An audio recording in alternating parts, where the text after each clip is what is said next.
Hello everybody and welcome back. Did you know that a fermented porridge or fermented foods can help promote your good bacteria in your gut or probiotics, help to boost your immune system, as a healthy gut contribute to a huge percentage of your health. They also help in nutrient absorption by balancing the bacteria in your gut. Also, the sour taste in the porridge help to reduce your sugar cravings. So to get it started, we're going to have some warm water. And then at this point, I'm transferring my warm water to the jar and then to the mixing bowl. And to be precise, I'm just using 1 liter of water. We are using 2 cups of millet flour and 2 cups of sorghum flour. That is what I have right now, but you can use any other flour of your choice, and you can use any combination, or you can use just one flour by itself. So when do you consume your porridge? I know sometimes we consume porridge for like a breakfast item. Also, you can use them as a substitute for a meal. But whichever way you like, I think porridge is very, very nutritious. So at this point, I'm mixing my water and my flour very well. And then I'm using my whisk just to make sure that everything is well combined. And then I'm transferring my mixture into this jar, and my intention is to keep it in one of the lower cabinets in my kitchen, and then it will not be disturbed like for 3 days, and after 3 days our porridge will be well fermented.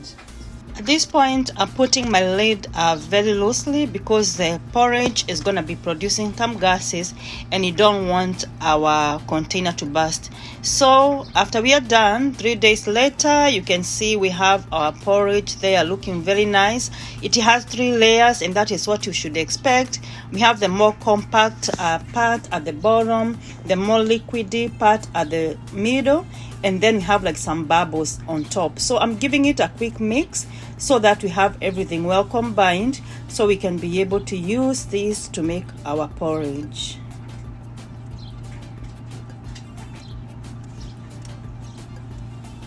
And at this point, I'm gonna be putting it into a mixing bowl, and I'm not gonna be using all of it. I want to divide it into 2 because we don't want to cook all of it at the same time.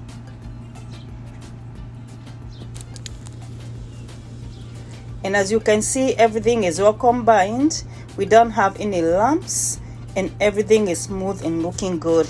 So I'm gonna be using half of that, and the other half I'm gonna put in a container, and I'm gonna put it in my freezer, ready to be used for the next time I'm gonna be making some porridge.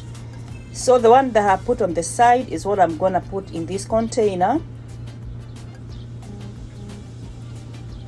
Make sure that I cover it very well in a tight container, and then I'm gonna put it in the freezer I had mentioned to you, and then I just need to defrost it for next time and then make some porridge. So right here I have some boiling water.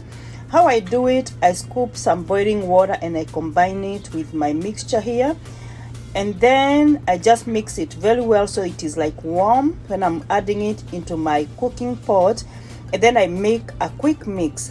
That is where we're gonna make mistakes if you're not moving very fast. So as you can see, I'm scooping some from my pot and then mixing it in my bowl, and then my work is just to continue combining everything because I don't want to have any lumps in my porridge.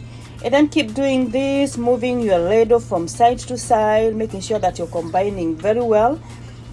And when you're done with this part, you'll be happy about your results. But if you make a mistake at this point, you're gonna regret later. So move very fast and make sure that everything is well combined, and you don't want to see any lumps on your porridge. So my porridge is looking very nice. So at this point, I'm still combining everything to make sure that everything is well combined, and then I'm gonna let my porridge simmer for like 1 hour, and then it will be all done.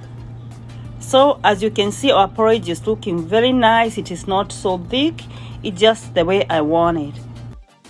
Then you can see, actually you don't need any lid for this porridge. We just want to cook it on an open pot because most likely it is gonna boil over, and then you don't need to use a lot of heat in our porridge. This is because our porridge can burn, and then it is gonna have a bad taste. And then also we don't want it to spill all over on our stove, so we need to make sure that we are controlling our heat, and then make sure that the sufuria or the cooking pot have enough space. And then at this point I'm separating my porridge into two. This is because I'm gonna be using sugar into half of it, and the other part I'm not gonna be using sugar. So you use sugar to taste according to how much sugar you consume or your guests consume. Mix it very well, and then it is ready for serving.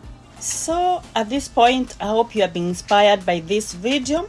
Kindly go and try this recipe, and then you can come back with some pictures or with a comment and let me know how it went. So this porridge was tasting very nice. It was very smooth, well fermented. The consistency was the way I wanted it, and I wish you can go and try this recipe. And at this point, I want to request you to consider subscribing to my channel and hit up the notification bell so you're notified every time I upload a new video. So until we meet in the next video, may the Lord bless you, may the Lord keep you, may He watch over you, and may He give you peace. Thanks for watching. Bye bye.